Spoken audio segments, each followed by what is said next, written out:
Hello. I don't know if anyone's in here yet. I guess I'll just sit here quietly for a few minutes. If someone would like to let me know if you can hear me, that would be great. I'm going to be talking about a Netflix show called Don't Pick Up the Phone. It was absolutely insane. And I was going to wait until some people that I had told had a chance to watch it before I discussed it. But it's the middle of the night. I can't sleep. No one that I am aware of is live, and I'm bored. So I thought I would go ahead and talk about it.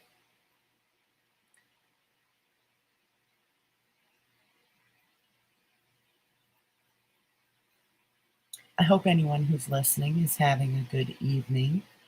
And it's the Christmas season, which is always a good time of the year. But for some people, also, it's not so great.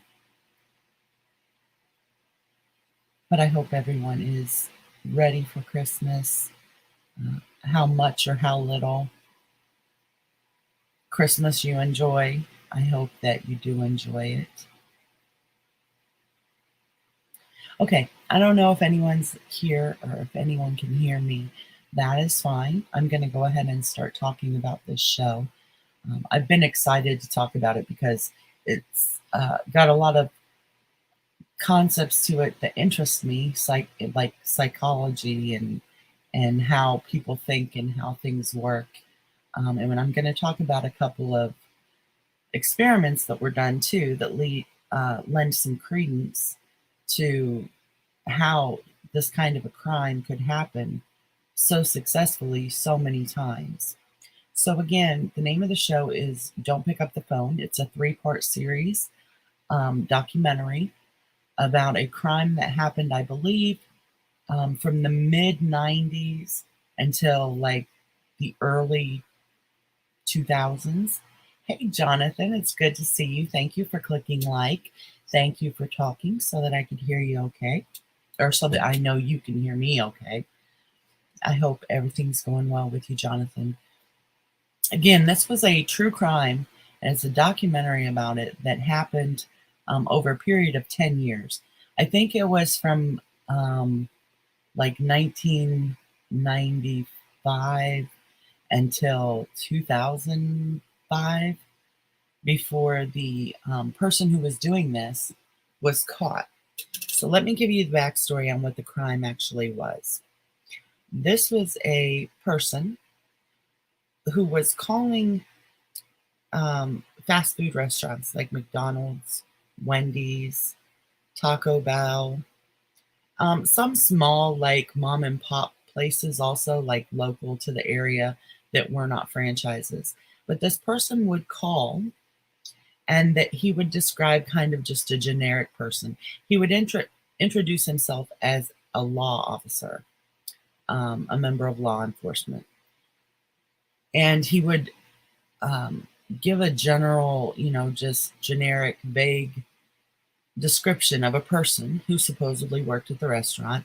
Like he would say a thin, blonde, young person, which we all know that, if you go in and you say, a brunette, young woman, most fast food places are going to have someone who's very young, high school age or something, with blonde hair or with brunette hair. And he would change it up and use different descriptions and things, but nothing that would, guarantee that this is the person. Nothing like someone who had a name badge on that said, Janie, and had dark hair and was about 5'3", or, he didn't give out really specific things. He would say, that a customer had come into the restaurant and had $50 stolen out of their purse by a young blonde 5 foot, between 5 foot and 5'4". Now there's going to be someone there by that, description. And he would tell them that since he was a police officer, he could either uh, have the police come down there and do a, formal report or whatever, or she would have to come in and do a formal report and let them search her, or they could just let the manager on duty do it. Okay. So, of course, when you're working with someone, especially if they're a younger person, like a teenager or whatever, and, a lot of times the restaurant is overwhelmed and you can't just let someone, leave to go downtown or whatever. Um, you know, the managers would generally take the path of least resistance, where they weren't letting their help go in the middle of a shift, but also not bringing the cops into the establishment, to make a ruckus or whatever.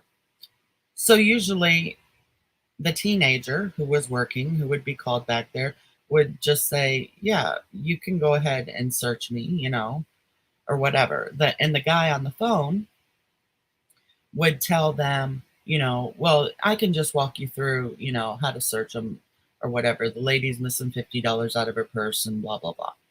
So he would start giving them, orders of what to do. And he would say, uh, you know, have them take everything out of their pockets and put it on the table. And they would do that. The person would acquiesce, the manager would acquiesce, whatever. And there would be nothing in their pockets, of course, because, this person might, you know, at any rate, um, there would be nothing in their pockets. So this is where it gets crazy then. Like, if your manager says, can you empty out your pockets and let me see what you have? Make sure you don't have $50 on you, or, a credit card, whatever was he was saying had been stolen, the report was. And it wouldn't be there. And so you'd think that would be where this would end, right? Well, let me tell you, we would need a 3-part documentary on this if that's how it ended, because this is where things get crazy. The guy on the phone would then say, okay, it's time to go through their hair or whatever. And he would have them check their hair. And he would say, have them take off their shoes, shake out their shoes, have them take out their socks, off their socks, shake out their socks, make sure they don't have the credit card or the money or whatever he was looking for in their shoes or their socks. This is where it gets crazy, because it didn't only go to shoes and socks. Then he would have them take off their bra, their panties, their pants, their shirts, and he would be guiding and instructing the manager how to do this. Have her take off her shirt, have her take off her bra, have her take, and it's called Don't Pick Up the Phone, Jonathan. It's on Netflix. And, he would tell them, shake all these things out, check the hems, check the seams, whatever. So then you've got this employee, generally a minor in most of the cases where it was reported, in the manager's office alone with them, naked, nude, and people are doing this. So my mind was immediately blown. I couldn't believe that over the phone people were following these orders.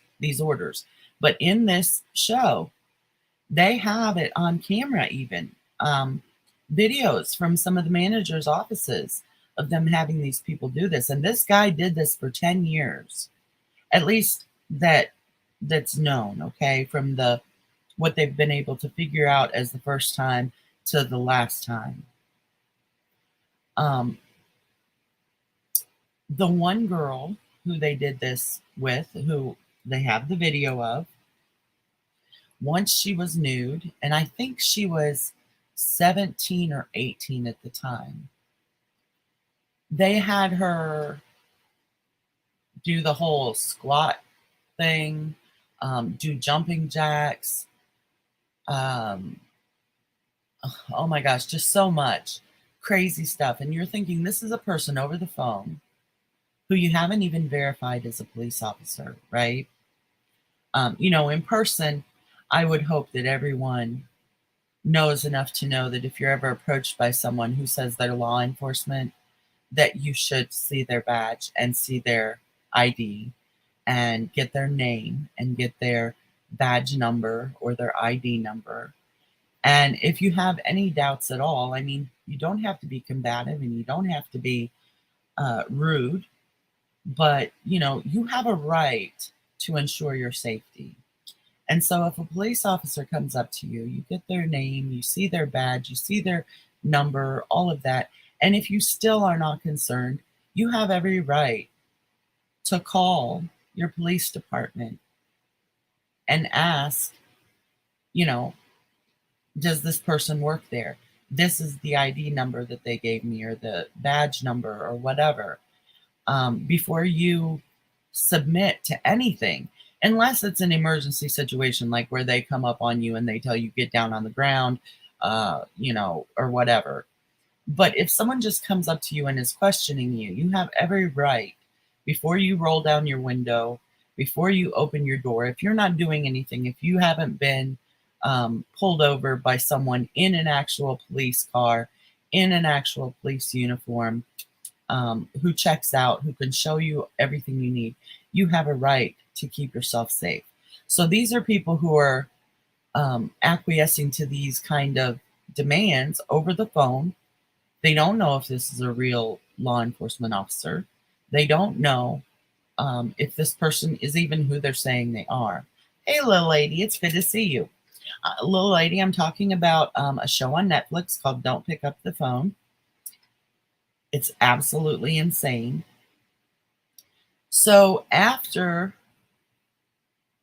this man, we'll go back to the 17 or 18-year-old. After this man has, gotten her nude in the manager's office, the manager says there is something that she has to tend to. She can't keep doing this. And the man on the phone, and instead of her just saying, if it's this important, send a police officer down here, and they can continue this in my office, whatever they need to do. Instead of doing that, the man on the phone told her, well, is there a male in your life that you can trust?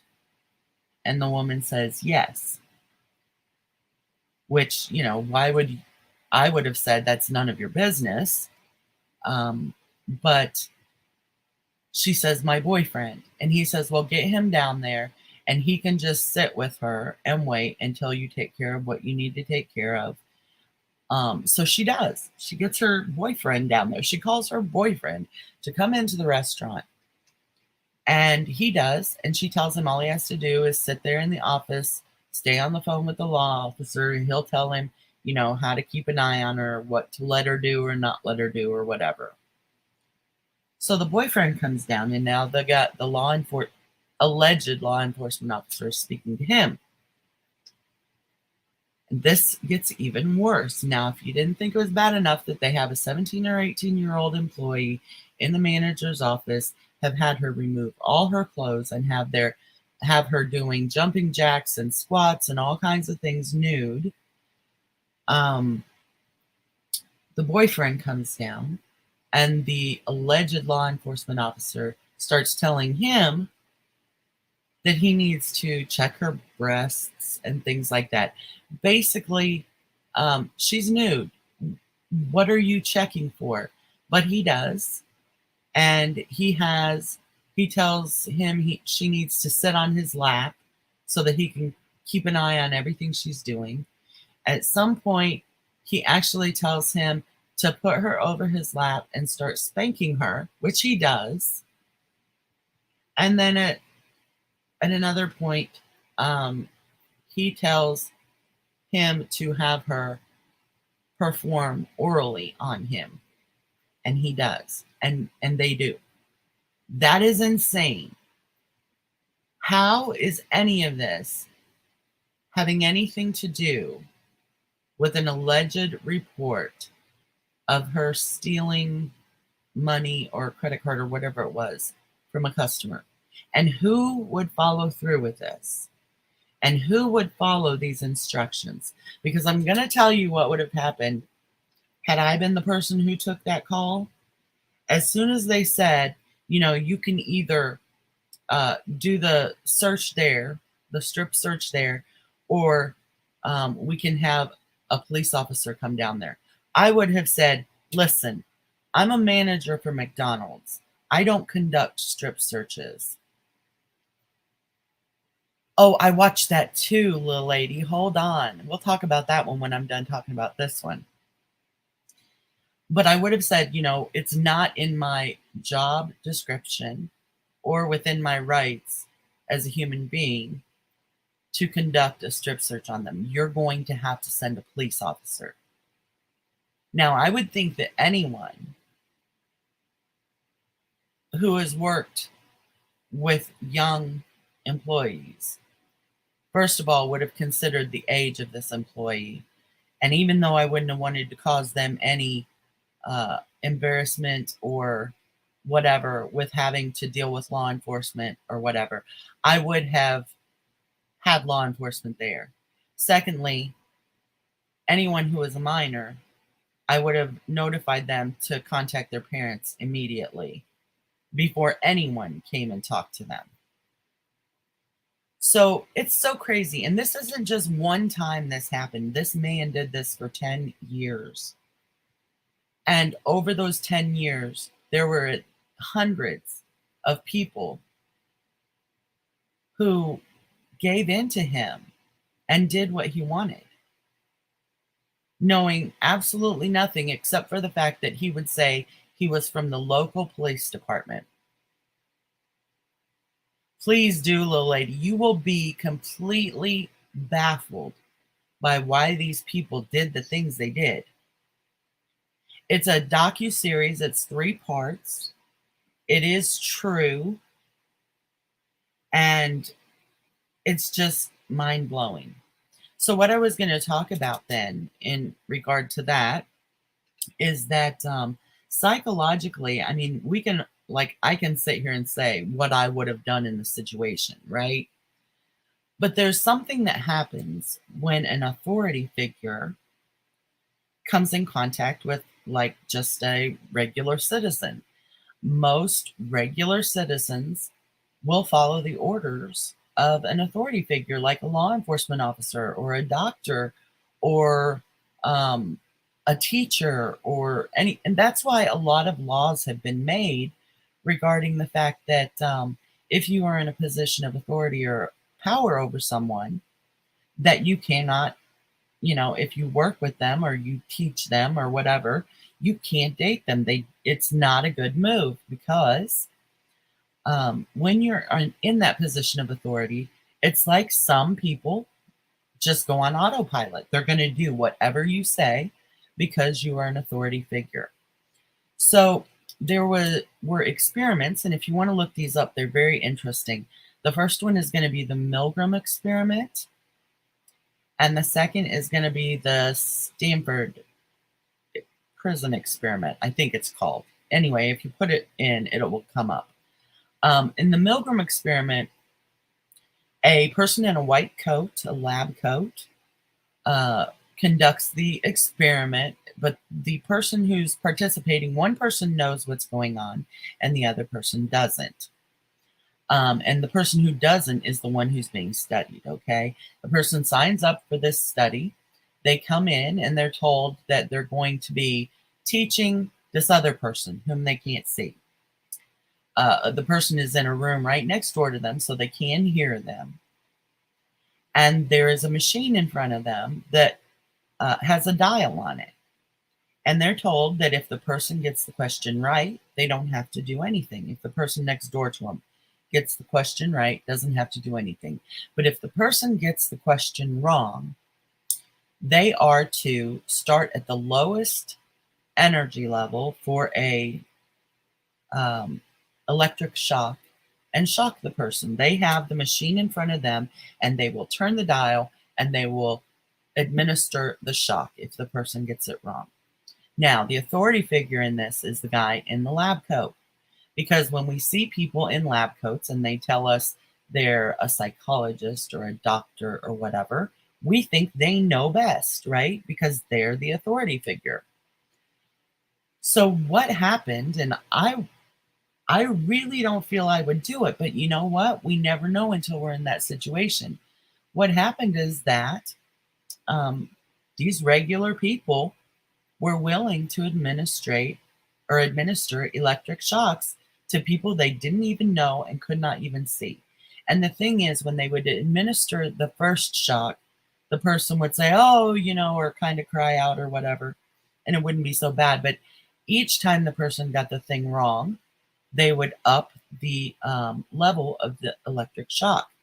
It got to a point where some of these people in the other room, of course, they weren't really being shocked, but the people in the other room would be screaming out in agony and pain and begging them, please don't um, shock me. Please don't shock me. Oh my God, I can't take anymore. And they would get the question wrong, and the person would still raise the level and administer the next shock because the authority figure was standing there with them in that room, watching them, and would nod or would tell them it's okay. So, and these people were clearly uncomfortable with doing it. I think maybe one or two was like no big deal and they just kept doing it. But for the most part, the person administering the shock was very uncomfortable, and you could clearly tell that they did not want to continue. But the fact of the matter is that very, very few quit. So what does that say about how we respond to authority figures? What it says is, even if we feel that something is wrong and it causes us disgust in ourselves or whatever, a lot of times if an authority figure says to do it or that it's okay, we will comply. The second experiment was the Stanford experiment, prison experiment, and that one doesn't directly go with what I'm speaking about, but it does in the sense that also these managers should have been like, no, I'm not going to do that. But in the Stanford experiment, what they did is they just took students, and some students were the prison guards and some students were the prisoners. And what they saw happen over time is that even though as students they were all equal when they came into the experiment, what happened over time was that the students who were put in a position of authority as the officers or the uh, prison guards started seeing um, the students who were the prisoners as less than them. And they took that authority that they felt that they had, even though it wasn't real authority. They were not prison guards, they were students, just like the prisoners were not really prisoners, they were students. But if you can put someone in a position of authority, they tend to change their complete outlook on their morals, what they will and won't do. And they see people as others instead of as, hey, we're all students here.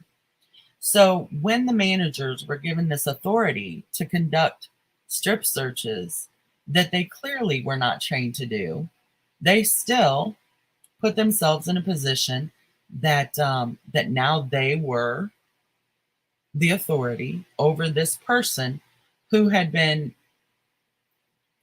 allegedly introduced to them as a criminal, as a thief, or whatever. So these two experiments kind of explain and make it so that you can understand on some level, or at least I can, how this could have happened one or two times. Not to the extent that it did, because once you start assaulting someone, I don't care about the psychology of it anymore. It was wrong and you became complicit completely. But it does explain how it could happen that someone would be willing to take on the responsibility of doing this themselves. Because an authority figure has introduced themselves to the equation and has alleged that someone is a criminal and that it's okay to do this to them at my authority.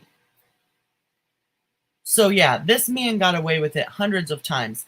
I like to believe that there were way more people who did not even get past they can either come down here or you can do it, and just said, well, they'll have to come down there, or you'll have to come here because I'm the manager of a Wendy's or the manager of a Taco Bell or whatever, and you're talking to me on the phone. I don't know that you're really who you say you are, and it's beyond my pay grade to be strip searching my employees.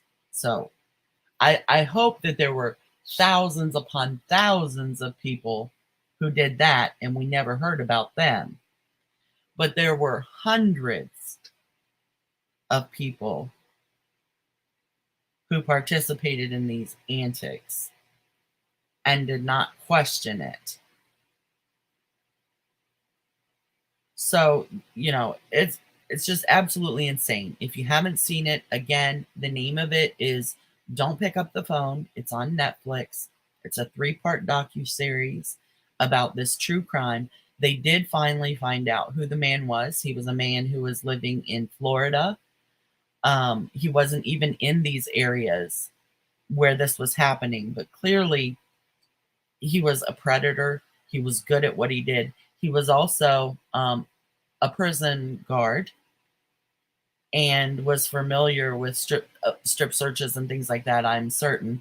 But apparently he just got his jollies off knowing that he was making people comply to this kind of stuff and listening to it over the phone.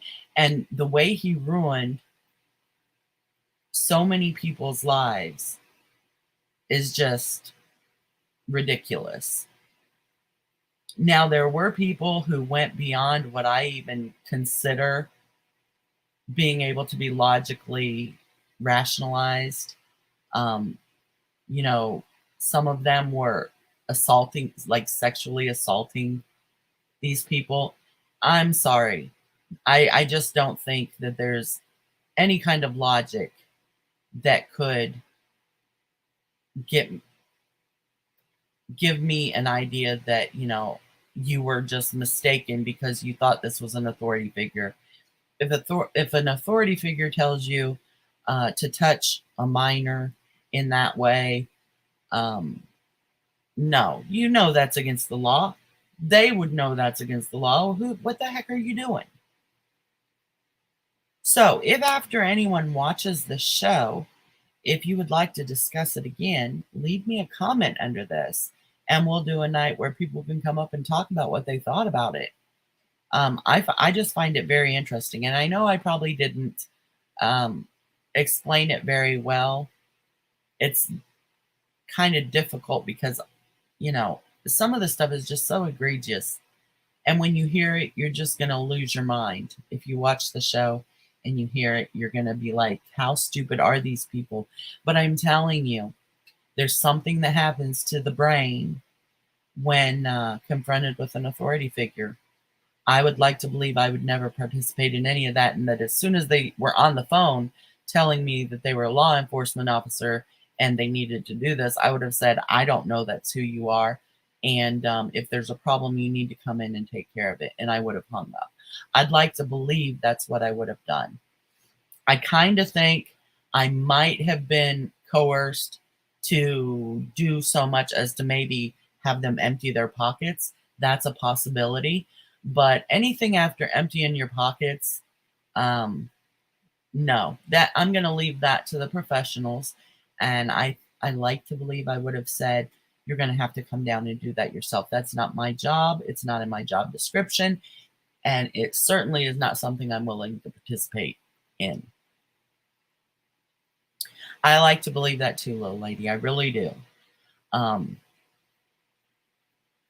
I don't like to say that I know for certain what I'd do in any situation that I've never been in, but I just think that's complete craziness what these people participated in.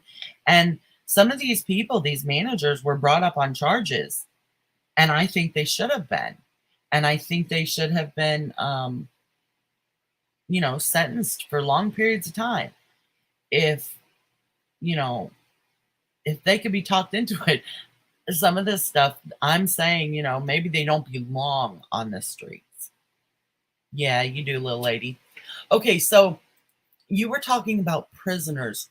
Let me look real quick, just so I know I'm thinking of the right one. Hold on. I want to make sure because I watch so much stuff, but I know I watched Prisoners.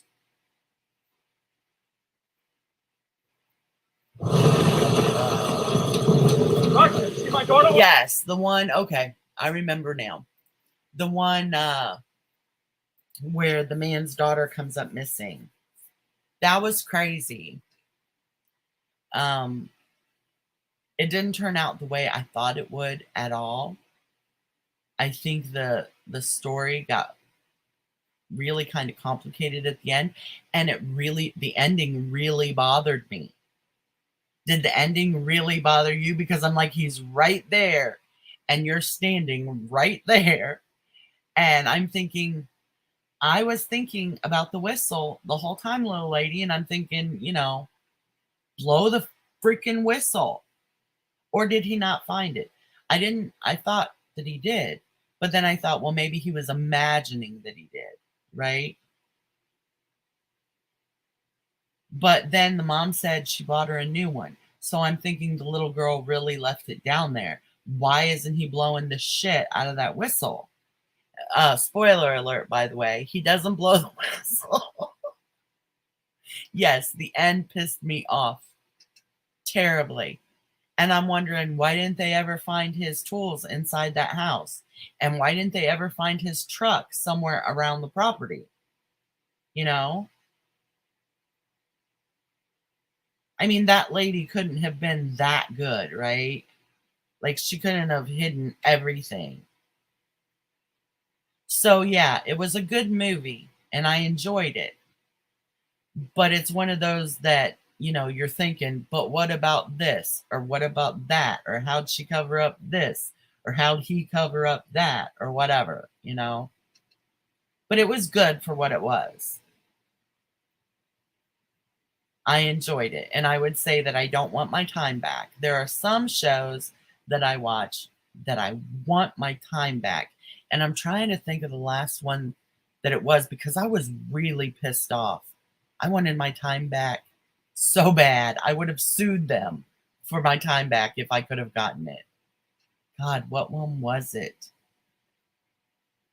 Yeah, I was on the edge of my seat too. And I thought for sure that that it was the one in the bathroom that they had.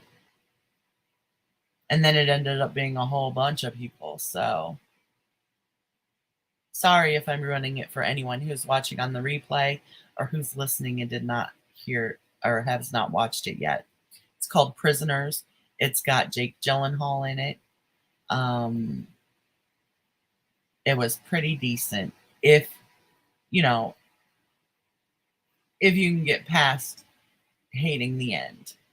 So let's see, what else have I watched recently that was really good that we can talk about? Let me see. I've been told nothing. Sorry, that was my snap. Oh, I watched Harry and Meghan. Did you watch Harry and Meghan, little lady?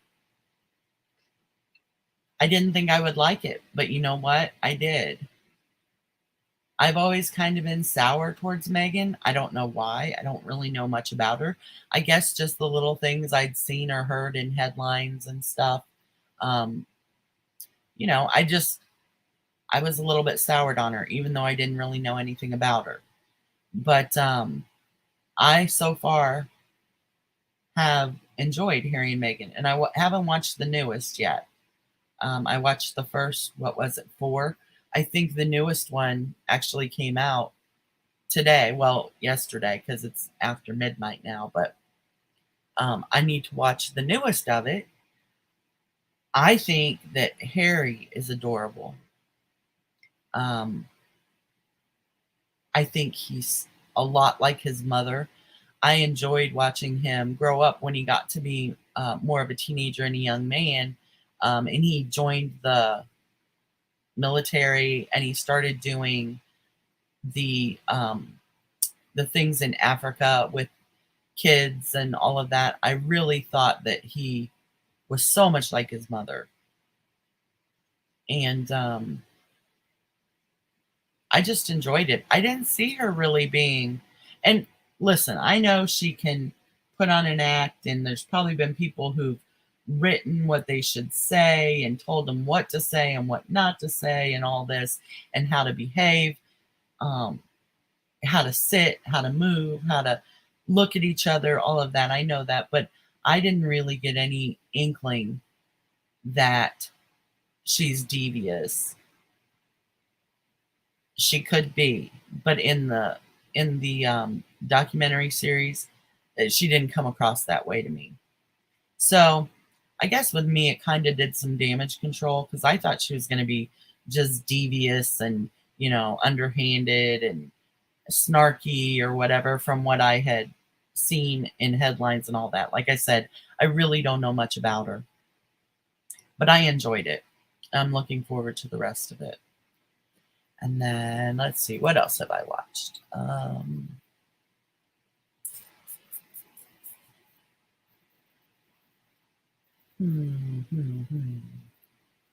I watch so much and then I forget about it.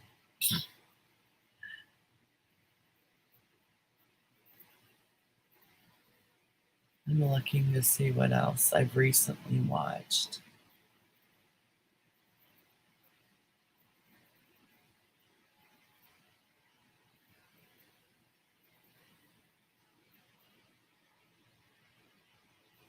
Know who's here. I did what's watch the happening, series. and what I'm going to do. Eyes closed. Why I is have that been playing? given no Stop script, no ideas about.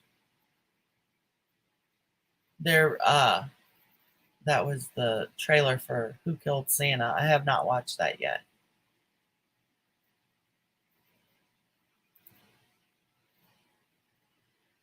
Well, I can't remember what all I've watched, but I'm just gonna say, if you have not watched, don't pick up the phone.